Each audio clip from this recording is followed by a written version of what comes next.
almost 5 million years of the carbon cycle going back and forth and back and forth. And these triangles on this side, this is the maximum size of gastropods, snails, found in the world's oceans.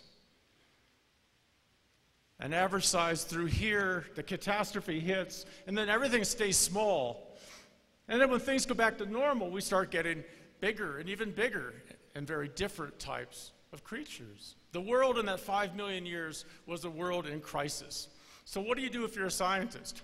Perhaps every one of these is an impact. Maybe we should go to every one of these slices and see if we can find this evidence for impact.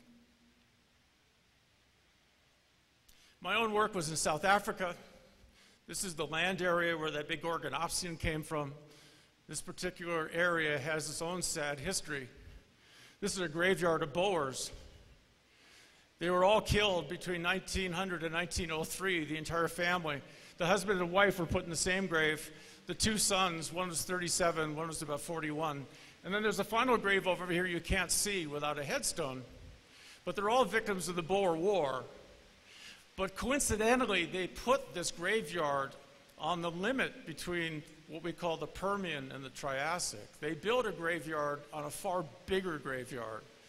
And it's from these particular areas where we see flatline sedimentary rocks that we geologists can go out and seek the evidence that can tell us what was taking place. And that ringing of the bell starts here, and that catastrophic back and forth, back and forth, back and forth continues all the way up this hill, 5 million years of sedimentation. And in those 5 million years, you see a radical change in the creatures. So here we are before, and here's my son Patrick. He hates this picture. If he knew I was showing this to you, I'd be in more trouble. He's 14 now. But he was 2 then, and he's in a museum in the middle of South Africa, and this is one of the mammal-like reptiles. Obviously, these things were huge. There were over 100 species of these present at about 250 million years ago. This was the biggest of the herbivores. And at the end of the mass extinction, of those 100 species, there are only 2 left that are related to the mammals. Our best estimate from what happens to the rocks is that enormous heat occurred. We see evidence that plants disappear, come back and disappear, come back and disappear. We have evidence that almost everything dies out except a few small burrowing animals.